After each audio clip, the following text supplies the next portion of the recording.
Olha, hoje vamos falar sobre a Lei Maria da Penha, que comemora, e é comemoração mesmo, viu? 11 anos neste ano. A gente tem muito a comemorar, mas tem muito a trabalhar ainda, porque infelizmente, segundo o Datafolha, uma a cada 3 mulheres sofreram algum tipo de violência em 2016. Vamos conversar com a doutora Alice Bianchini, que é advogada. Seja bem-vinda.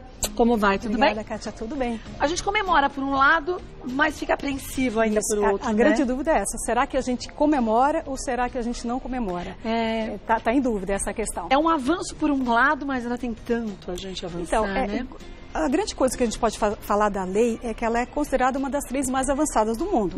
E isso nos enche de orgulho, tanto que o Brasil está sendo visto na comunidade internacional como sendo prioritário nessa questão da violência contra a mulher e principalmente tendo uma lei de excelente qualidade. Agora, a nossa lei não está dando conta do recado, né? Infelizmente. Tanto é que a nossa repórter Bárbara Fava conversou com a advogada Regina Beatriz sobre as mudanças que a Lei Maria da Penha trouxe para as mulheres, até para a gente depois poder debater aqui o que a gente pode fazer, como cada mulher agir em caso de violência. Vamos assistir? Vamos lá.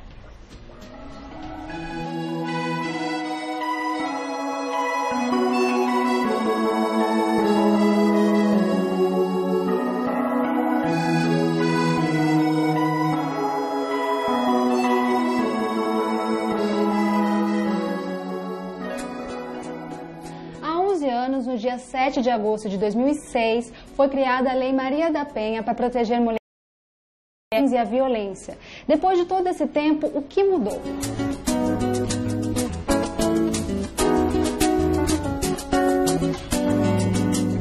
Hoje a gente vai conversar com a advogada Regina Beatriz Tavares da Silva, que é especialista em direito de família. E a gente quer saber o que mudou nesse tempo, Regina.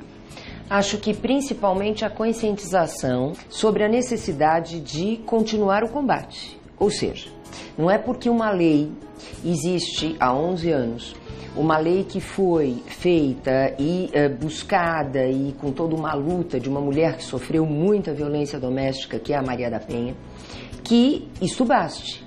Os índices de violência doméstica, eles não tiveram a diminuição esperada. Inclusive, do ano de 2015 para o ano de 2016, aumentaram de 18% para 29%, aliás, de 2015 para 2017, são 2 anos, portanto. É um aumento bastante importante, né? E o Brasil ainda ocupa o 5º lugar entre todos os países do mundo em termos de ocorrências de homicídios femininos. Um outro índice assustador é que 52% das mulheres agredidas, ainda um percentual deste tamanho, se cala. Esse 52% de mulheres que se calam advém de alguns dados. O medo,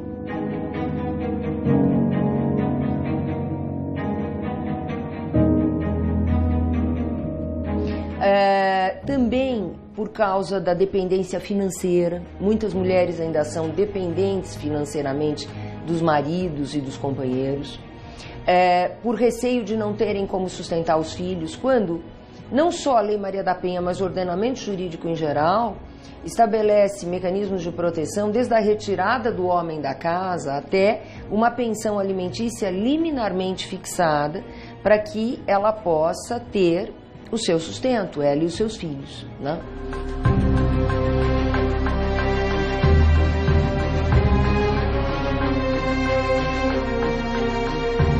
Também por, às vezes, não conhecer nem a lei, né? Esse é o principal, né? Acho que o principal motivo, efetivamente, é a falta de informação. A linguagem é simples, né? E está à disposição na internet. Basta colocar a Lei Maria da Penha, né? Que vai encontrar lá o próprio texto, né?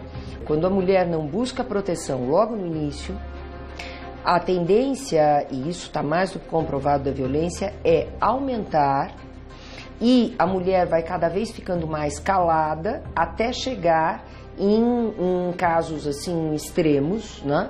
De morte.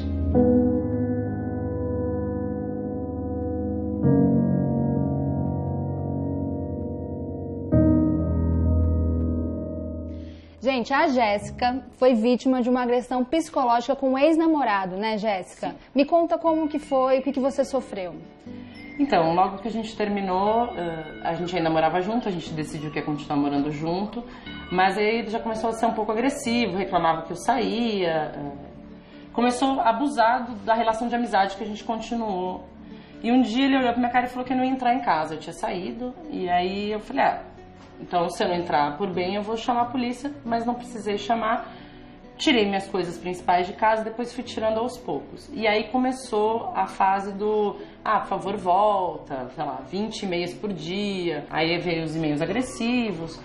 E aí eu fui ficando preocupada, porque ele não parava, e era comigo, era com amigas em comum, a gente tinha vários amigos em comum. E foi indo assim por um tempo, eu tive que mudar de telefone, eu tinha esse telefone desde que eu tinha celular, sei lá, 10 anos a linha, eu mudei a linha.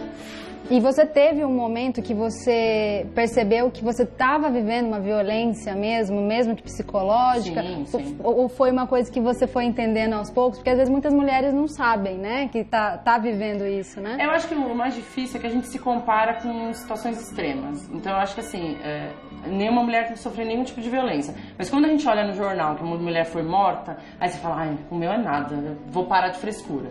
E isso é um problema, porque a psicológica, ela pode não te matar ali, né? Você não vai estar morta, mas você deixa de ir nos lugares. Pergunta pra qualquer mulher, amiga sua, quando ela termina um relacionamento, mesmo que ela termine bem, quem deixa de frequentar os lugares? Ela, é sempre a mulher. O homem tá nem aí, ele continua frequentando, mesmo porque, diante da sociedade, independente de como as pessoas terminaram, é sempre a mulher que fez alguma coisa errada. Mas você chegou a ir a alguma delegacia, a levar os e-mails? Eu fui na primeira DP da mulher ali perto da 25 de março. A policial foi muito legal comigo. Ela pegou, eu imprimi todos os e-mails que ele tinha me mandado, assim, os agressivos. Eu tenho todos os e-mails guardados. E mostrei pra ela, e ela falou que não tinha muito o que fazer. Tinha? Não, porque não tinha ameaça direta. Então ela falou que no máximo ia cair ou em injúria ou em difamação, que eu podia entrar, mas que não tinha muito. Aí eu contei pra ela das coisas de perseguição no trabalho, de ligar. Mas é muito difícil, né? Porque ele não falava o nome dele. Era uma pessoa me ligando.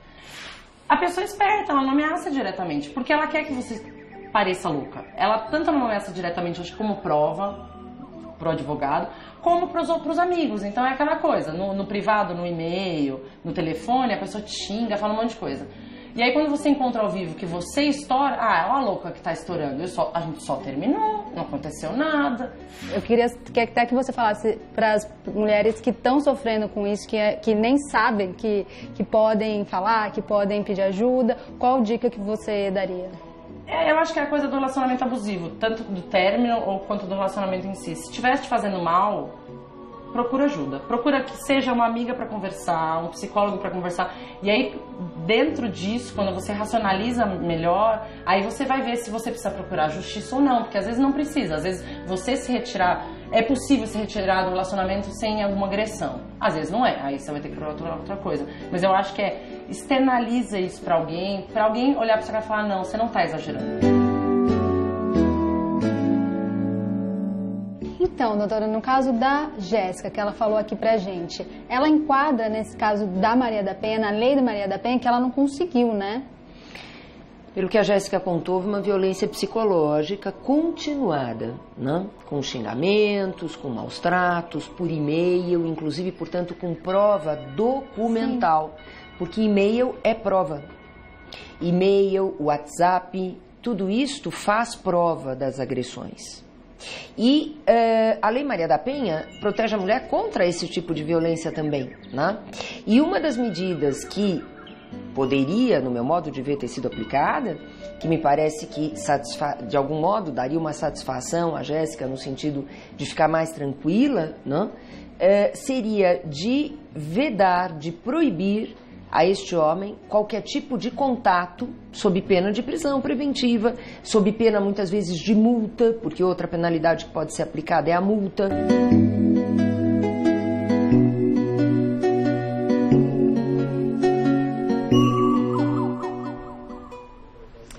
Olha, deixa eu mandar um grande beijo para a Jéssica, também para a doutora Regina Beatriz, para a Bárbara Fava. E a gente comentava aqui, eu e a doutora Alice Bianchini, o quanto que é tão complexo isso. É extremamente complexo, porque a gente tem que pensar que nós temos primeiro, né, nos relacionamentos você tem uma questão de paixão, questão de amor. Sim. Às vezes você tem um álbum de casamento, você tem filhos, você tem os parentes. Quer dizer, é uma questão muito complexa. Quando a gente fala dessa violência contra a mulher, na verdade ela tem muitas especificidades que são totalmente diferentes de outro tipo de violência. É verdade, porque não é só a violência física. Não, tem a violência psicológica. A psicológica, a moral. Tem a patrimonial, que a gente quase não fala, da violência patrimonial também, muito importante. Então, às vezes a gente ouve, a mulher tem que saber que ela pode sair de casa e ter seus direitos, mas a gente comentava assistindo o vídeo, a mulher, ela tende, como mãe, olhar os filhos e falar, puxa, eu vou me colocar em segundo plano, eu vou me organizar de uma outra forma, mas eu não posso deixá-los sofrer. Exatamente, nós temos pesquisas sobre isso, Kátia. Quando a gente vê assim que a população entende, né, 65% da população entende que a mulher que sofre violência e continua com parceira porque ela gosta de apanhar, olha como que a sociedade está pensando esse tema. Mas quando a gente vai perguntar para essas mulheres que sofrem violência, agora eu vou falar com a vítima, o meu diálogo é com essa vítima que sofre violência, e perguntado para ela exatamente por que ela continua nesse relacionamento violento, nesse relacionamento abusivo, os dados, é uma pesquisa que está acontecendo no Brasil há bastante tempo, e vai mostrar, essa última pesquisa vai dizer o seguinte, 24% preocupação com a criação dos filhos e 21% medo de vingança do agressor. E esse segundo motivo é um motivo que nos preocupa bastante, porque essa pesquisa está acontecendo, como eu disse, há algum tempo no Brasil, e a cada vez que essa pesquisa é feita, aumenta esse número do medo. Ou seja, as mulheres não estão se sentindo protegidas. E me parece uma situação muito dramática, porque você está numa situação violenta, que é ruim, e tem medo de sair dessa situação violenta e ser pior ainda. É verdade. Você está num cárcere privado aqui. E ao mesmo tempo a gente comentava o quanto que tem todas as outras violências que estimulam a mulher a ter cada vez mais medo, né, nesse sentido, porque a mulher continua ganhando muito menos do que o homem, a mulher não se sente forte e poderosa como ela é. E aí eu vou falar mais uma pesquisa, se me permite. Uma pesquisa de 2017 feita em vários países, 24 países. Quando a gente vai olhar os dados do Brasil, vai mostrar que a mulher brasileira, 41% das mulheres brasileiras tem medo de lutar pelos seus direitos.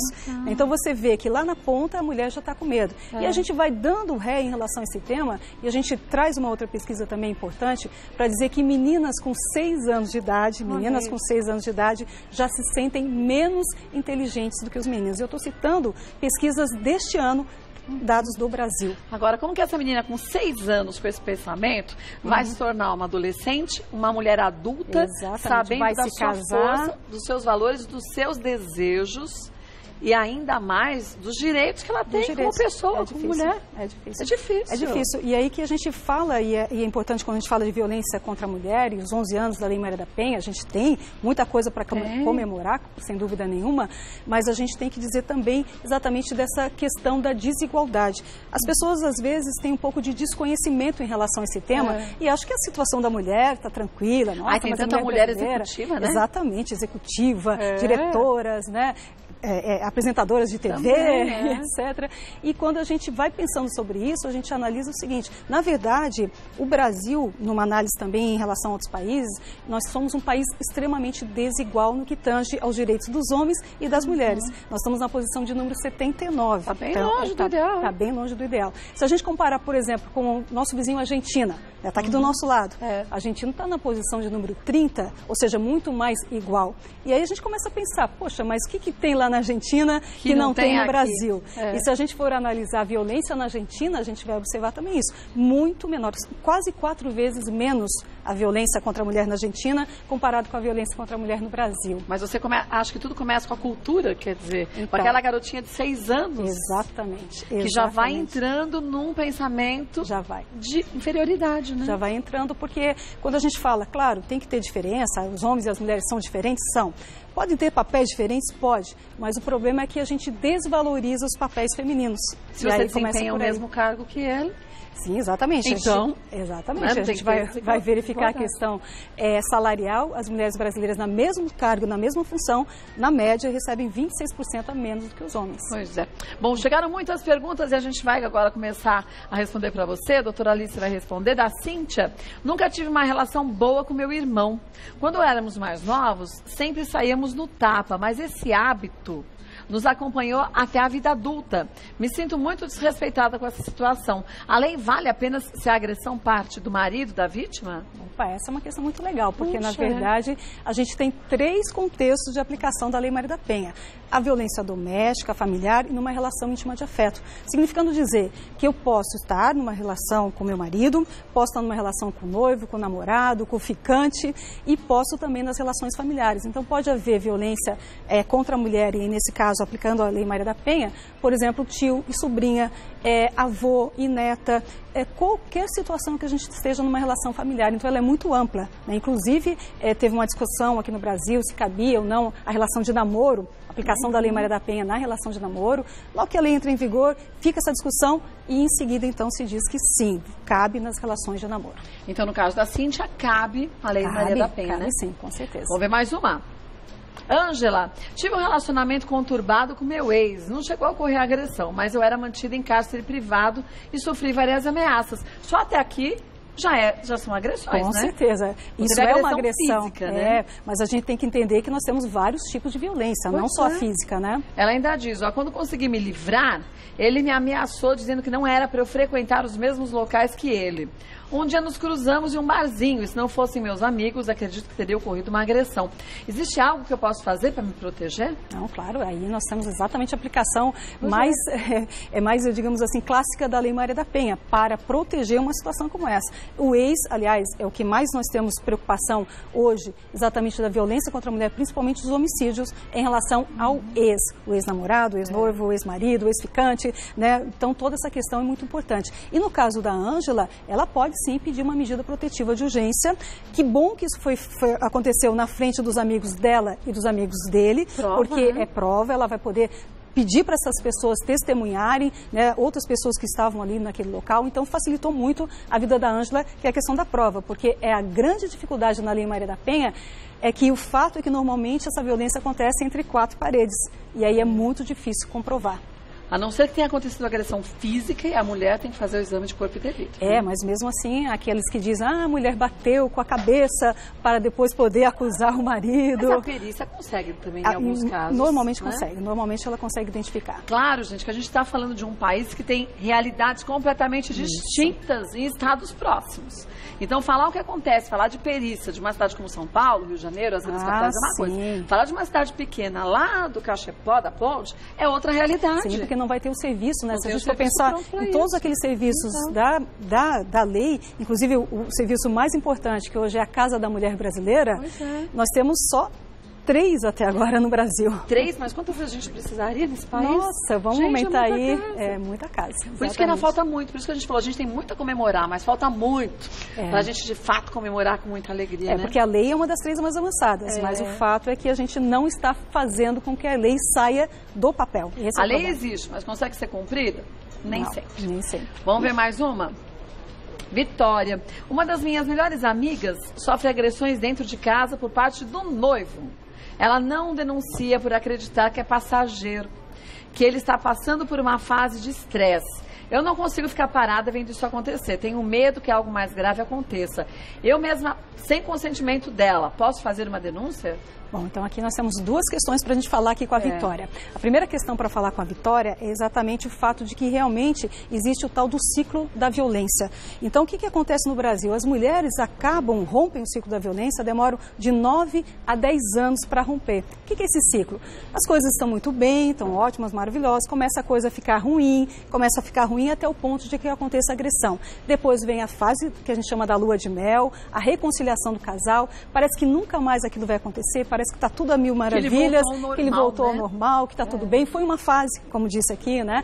Foi um estresse, foi um problema passageiro, só que isso volta na vida desse casal e vai voltar por 9, 10 anos até que ela consiga sair efetivamente do ciclo da violência. Mas é muito tempo, tem mulher que não consegue chegar a esses 10 anos. Não, isso é a média, né, Kátia? Não é? Na média. Não, eu digo, não consegue chegar porque infelizmente acontece morrem antes, com certeza. Não, e tem aquelas que nunca vão se livrar desse ciclo da violência. Mas ela fala também de a questão do consentimento, né? Então, claro, a Lei Maria da Penha, os crimes que são de violência contra a mulher, com exceção da ameaça. A ameaça precisa que a vítima diga, não, eu quero representar contra a pessoa que praticou. Estou sendo ameaçada. Isso, então ela precisa ir na delegacia, precisa ir no judiciário e dizer, eu quero o processo contra a pessoa.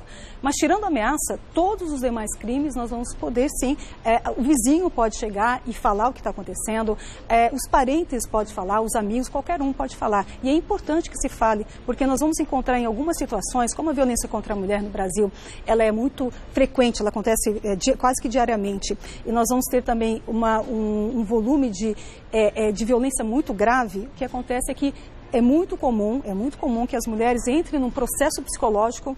Então, nós temos várias síndromes que a gente pode falar sobre isso, né? Um processo psicológico em que ela não consegue sair da situação sozinha. Então, não adianta, ela não consegue sair daquela situação sozinha. Ela precisa de ajuda. Que se culpam, né? Se culpam. A culpa é minha dele estar assim. Exatamente. Eu deixo ele nervoso. Exatamente. Porque ele vai estressar. Então, essa questão que a psicologia vai trazer para nós é importante. Então, às vezes, muitas vezes, vai precisar que alguém interfira em favor dessa mulher. Então, Vitória, dá para você fazer alguma coisa, fazer alguma coisa e tem que fazer mesmo. Né? Vamos ver mais uma. Fernanda. Minha avó mora com minha tia, já que meus pais faleceram já faz algum tempo. Porém, minha tia isolou minha avó do contato com outros familiares. E conversando com os vizinhos dela, eles alegam que escutam minha avó chorar e até alguns gritos.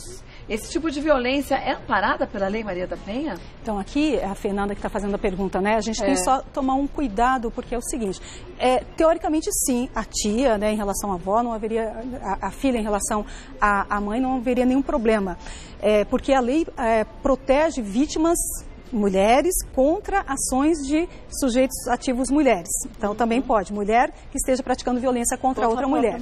Isso não tem problema nenhum. Agora, a questão é que a Lei Maria da Penha prevê também que essa violência seja uma violência de gênero. E esse é o grande problema, Kátia, porque a dificuldade que a gente tem é exatamente saber o que é essa violência de gênero. Então, não é qualquer motivo, por exemplo, o marido está batendo na mulher, não é por qualquer situação que nós vamos aplicar a Lei Maria da Penha. Tem que saber exatamente o que está causando essa agressão. Mas nesse caso a Fernanda pode ser amparada pela lei do Estatuto do Idoso, né? Sim, o Estatuto do Idoso, com certeza. E, aliás, é uma outra legislação extremamente importante. É o Estatuto do Idoso, a Lei Maria da Penha e o Estatuto da Criança e do Adolescente, que estão sempre em simbiose e a gente pode estar sempre aplicando eles. Agora o que não pode, Fernanda, ficar quieta. Exatamente. Isso nunca, em nenhuma situação. Não é. Porque depois, aí a gente se culpa porque a gente acha que a gente podia ter feito alguma coisa que a gente não fez. Exatamente. Isso é uma coisa que a gente escuta muito dos familiares da vítima, principalmente quando houve efetivamente o feminicídio, né? É porque ninguém acha que vai acontecer. Não acha exatamente isso, Kátia. Não, exatamente ele é bonzinho, porque com o resto das pessoas, ele é fofo.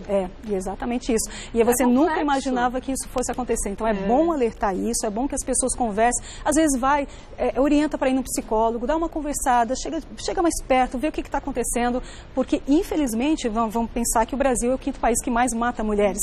Ou seja, nós temos um índice de homicídio de mulheres muitíssimo elevado no Brasil. E nos noticiários cada vez mais a gente vê isso. Exatamente. De mulheres de todas as classes sociais, né? E de todas as regiões do Brasil, né? Agora, você falou de gêneros e quanto que a Lei Maria da Penha também protege, mas é complexo também. Se você tem relacionamentos de mulher com mulher, está protegido. Está protegida, não tem nenhuma discussão. E relacionamentos de homem com homem? Então, aí tem uma discussão dentro da jurisprudência, né? Gêneros, né? Exatamente. Então, quando nós temos uma relação homoafetiva, cada dia mais nós temos mais juízes entendendo que aplica a Lei Maria da Penha. Agora, claro que sempre essa violência tem que ser uma violência de gênero, aí que vem a questão. Porque a violência de gênero diz respeito ao quê? Diz respeito aos papéis que o homem e a mulher desenvolvem na sociedade. Então, se eu digo, por exemplo, um caso de um pai que diz, ele tem uma filha e um filho, e ele diz, a minha filha, que tem 21 anos, tem que chegar meia-noite em casa, porque mulher não pode chegar depois da meia-noite. E o menino que tem 17 anos... Chega às 6 da manhã. Ele acha lindo, maravilhoso. Então, veja que você tem uma forma de tratar diferente o homem da mulher. Então, sempre quando você faz um diagnóstico em que há essa diferença de tratamento, aí é que a gente tem a violência de gênero. Então, mas se você tem um homem com um homem, numa relação homoafetiva... pode estar exatamente fazendo o papel que é o papel feminino. Sim. né? Pode, exatamente. Quer dizer, tem os dois, então a lei deveria se aplicar em igualdade, né? E cada vez mais os juízes têm entendido isso, enxergam desse jeito. Mas ainda há uma resistência muito grande. Todas as questões que dizem respeito às relações homoafetivas, nós já tivemos agora uma evolução muito grande, que foi a questão do casamento, né? Que inclusive cita a Lei Maria da Penha para fundamentar isso, mas a gente ainda tem muita discussão. Por isso que no início a gente falou, temos que comemorar, mas a gente ainda tem que comemorar assim, sem muita vontade. Prestando ainda tem muita atenção para a gente buscar, até em igualdade de fato. Quando a gente fala em gêneros, é igualdade. Então, aí volta a questão que eu gosto muito de trabalhar com pesquisa, né? E aí volta uma questão da pesquisa no Brasil. Para a gente pensar, e quem diz que a situação da mulher no Brasil está confortável, está tudo bem, primeiro aquela pesquisa que eu falei da desigualdade entre homens e mulheres. E depois uma outra pesquisa que vai dizer que tem havido evolução dos direitos entre homens e mulheres. Mas se tudo continuar nesse ritmo extremamente lento que a gente está vivendo, vai levar 95 anos para chegar à igualdade substancial de direitos entre homens e mulheres. Acho que isso está sendo otimista, né? Isso, a outra pesquisa mais pessimista fala em dois séculos para a igualdade. Ou seja, a situação da mulher brasileira está complicada, a gente precisa compreender isso e precisa fazer coisas para diminuir essa questão. Mas, gente, a gente só consegue fazer coisas se a gente se movimentar com união. E aí, não é saindo quebrando coisa, não. É a gente fazendo, sabe aquele pelotão de força? A gente é muito mais forte juntas. A rede social hoje pode fazer uma coisa importante. E exigindo dos nossos governantes, ponto. Mas sabe o que a gente pode fazer em casa também, Kátia? Mas começa dentro de casa, vai se ampliando. Mas eu gosto de falar sempre do seguinte, a mesa de jantar. Se a gente for pensar na representação da mesa de jantar, que tem uma mesa, que tem uma cadeira, que tem um espaldar mais alto, tem um bracinho, e quem é que senta ali naquele troninho? É o homem ainda, né? Então, se a gente vai pensar, o que significa você crescer menina, você crescer menino, vendo essa representação, ou seja, a gente pode mudar dentro de casa, porque isso que eu acho legal desse tema. A gente precisa dos governantes? Precisamos, mas a gente pode fazer o nosso dever de casa também. Eu acho que a gente tem a obrigação de fazer o dever de casa. Perfeito, obrigação. Melhor dito. Exatamente. Porque se você quer resultados diferentes, atitudes diferentes. Isso. Se a gente tem a mesma atitude dentro de casa, na família da gente, a atitude não vai ser diferente lá fora. Exatamente. Mas, para a gente mudar esses 200 anos, o que seja 95, que é a visão mais otimista há muito tempo, é a gente trabalhando dentro de casa e levando isso para fora de casa. Nas relações fora de casa, seja no seu emprego, seja com os seus amigos, e depois cobrando dos nossos governantes. Porque a gente também, como mulher, muitas vezes, não tem noção do poder que o seu voto é o mesmo peso do voto do seu marido. Com certeza. Vale a mesma coisa. Então, se vale a mesma coisa, você tem que começar a discutir política, tem que buscar se informar. Eu acho que isso é importante. E essa questão da informação é muito importante também, por isso, se a gente pegar um termo como feminismo, e eu até desafio o pessoal a dar uma olhada, dar uma gugada, o que significa feminismo. E a gente vai ver em qualquer dicionário, em qualquer lugar, que feminismo significa um movimento que busca a igualdade entre homens e mulheres. Se eu perguntar aqui para o pessoal da produção e para o pessoal de casa, se você é a favor da igualdade entre homens e mulheres, todo mundo vai responder que sim. Mas pergunta se você é feminista. Perfeito, exatamente. Ah, não, porque mulher é briguenta. Não, exatamente, é uma visão totalmente errada. Equivocada. Né? Basta olhar o dicionário, basta ir lá ver o que o dicionário fala sobre o que é ser feminista, o que é feminismo. E a gente tem um deturpamento dessa situação. Então você que luta pelos seus direitos, você que é mulher, se coloca como feminista e luta pelos direitos, não, parece assim, epa, o que essa mulher quer? O que ela vem perturbar? Né? Então é difícil uma sociedade que as pessoas não sabem nem o que é feminismo, o que é o básico, você conseguir vitórias em relação a essa questão da violência contra a mulher, porque todos os países onde você tem mais desigualdade de gênero, desigualdade entre homens e mulheres, tem mais violência contra a mulher. Sim. É impressionante, a equação é lógica, assim. Então se a gente quer diminuir, estamos falando, voltando para a Lei Maria da Penha, né, que fala da violência contra a mulher, se a gente quer diminuir essa violência, que o Brasil não seja mais o quinto país, nós temos que investir na igualdade de gênero e diminuir esses 95 anos que a gente não está disposto a esperar. Imagina, 10 anos para mim já é muita coisa. Já é muita coisa. 95, né? Exatamente. Numa situação como essa. Olha, vou passar para você um site que é o www.estudeleiMariadapenha.com.br. Lá você vai saber tudo sobre a lei. Tem informações do que é de fato, que tipo de agressão você sofre. Não sofre a física, mas pode sofrer agressão moral e são tantas outras formas. Lá também tem como agir em cada caso. É um site bem explicativo para você saber a sua força de verdade. E o que a gente conversou hoje com a doutora Alice, busca ajuda de um psicólogo também. Exatamente, isso muito importante. Não é só o sistema de justiça, nós temos que ir para o sistema de saúde também em alguns casos. Até para você se preparar psicologicamente, para você conseguir enfrentar tudo que vem pela frente de cara erguida. Perfeito. Porque é assim que tem que ser. Exatamente. O tempo inteiro na vida da gente, né? E vou passar para vocês o Disque Denúncia também, que é 180, como a gente aprendeu com a doutora Alice. Você pode denunciar, pode ser um desconhecido que está andando na rua, o homem agredindo a mulher, liga 180. Você faz a sua denúncia anônima, eles te dão um número, eu sei porque eu já fiz isso. Te dão um número, você acompanha o desenrolar da história e não deixe passar, gente. O que acontece com o outro, amanhã pode acontecer com você. E aquele que começou bem fofinho e começou a te agredir só com palavras, depois dizendo que você é incapaz e outras formas de agressão indiretas, a gente não sabe no futuro o que pode acontecer. Mas a gente sabe que, infelizmente, na maioria, vai indo e vai piorando cada vez mais, até que, infelizmente, a gente faz parte de estatística de homicídio contra as mulheres. Exatamente. E é isso que a gente não quer ver mais nos nossos telejornais, né? É isso mesmo. Olha, então 180 Disque Denúncia e www.estudioleimariadapenha.com.br. A gente vai abordar muitas outras vezes esse assunto com a doutora Alice Bianchini, que está convidadíssima a voltar. E você em casa, começa a conversar dentro de casa com a sua família sobre o assunto. É desde pequenininho que a gente vai incutindo ali para a menina e para o menino o que é igualdade de verdade. Exatamente. Né? Obrigada. Sucesso para vocês. Parabéns pelo trabalho.